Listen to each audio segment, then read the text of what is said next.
do we offer guidance? For me, the first thing is I want them to have friends. If there's a partner and they are kind of isolated out there, I don't really want them dating. I want them creating a social network of people that are going to be able to, so that they've got their social fulfillments taken care of. Once that's there, then step out into dating. Also, if you've got your trauma stuff that's coming up, you've stepped in and you've actively worked on that trauma stuff, and then step into the dating. But so for me, that having, because like you were saying, do you have people that you trust who can help you see your blind spots? If you don't have that community first, get that community before you really step in to start dating. Mm-hmm. So you're saying, like, if they realize that they love to dance, start going out and taking dance classes and going social dancing, and get back into the world, kind of thing. Absolutely.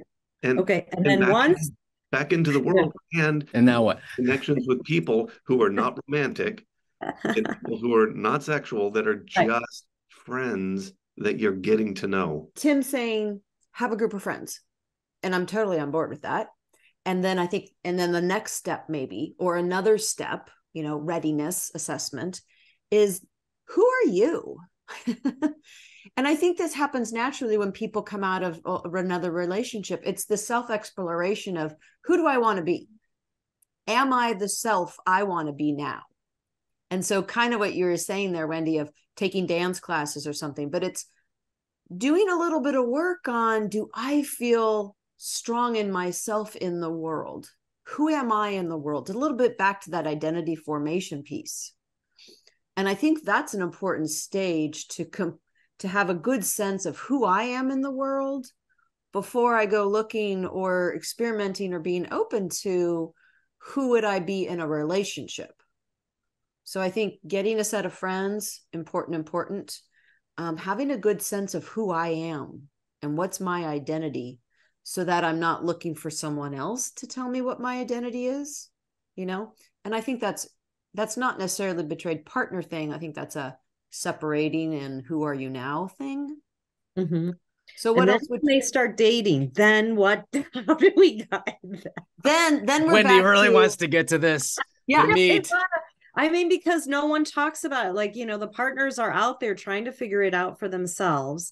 And so it's sort of, and I get it. I agree with everything you're saying. And this piece of, okay, now, conversations team, I'm ready to go on it. I'm ready to get out there in the dating world. Good. How do I navigate this? First thing, can I say one thing? First thing is, and sorry if it backs it up too much, Wendy. I think I'm not trying to. I just pause, go back. Give me a second. Bring the bus backwards. I'm not trying to. It's really, so I feel like sometimes we can go binary. So it's either this or that, or it's all or nothing. So either I have trust or I don't. How am I supposed to date if I can't trust? Or Totally. It's either all or nothing, or if I don't, safety. We can think of it as a light switch. Either I have it or I don't.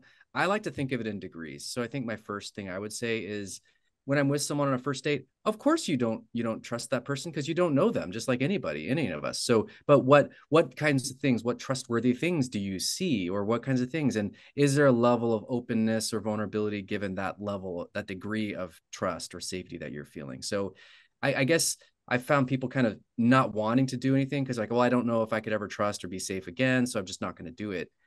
And that could be an answer, but I don't think it has to be that. Because even if it's, let's say if it's on percentages, if I feel 5% safe, that's better than 0. And is there some movement we can make given 5%? Can we move towards something? So I that's where I like to start. That is there an opening there? And then Wendy. I don't think that's going back, Dan. I think that's right on the mark, that it's not, am I ready? Or can I trust? It's maybe. And so when to start dating, when you feel a little bit more confident taking a risk to get to know someone, to see if you trust.